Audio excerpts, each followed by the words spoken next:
ini ketika semalam kita berjunub, Lem. Ya.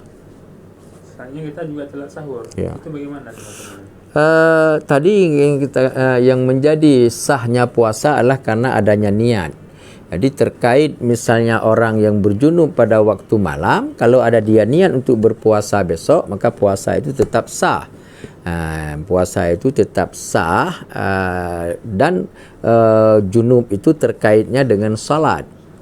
Jadi dia kalau mau salat subuh harus mandi dulu, tapi kalau untuk puasa tidak apa-apa.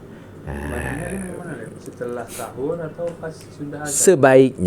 Sebaiknya kalau kita berjunub pada waktu malam, sebaiknya waktu kita bangun itu sebelum waktu imsak itu harus kita mandi dulu, itu sebaiknya.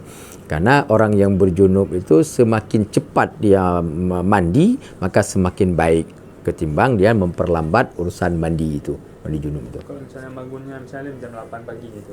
Kalau bangunnya jam 8 pagi, dia tidak ada yang membangunkan dan dia tidak terbangun, maka dia mandinya 8 pagi.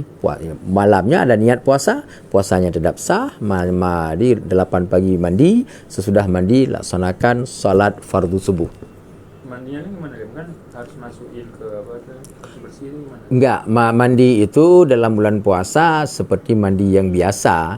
Jadi yang penting kita di tempat-tempat yang berpotensi untuk masuk air harus kita jaga.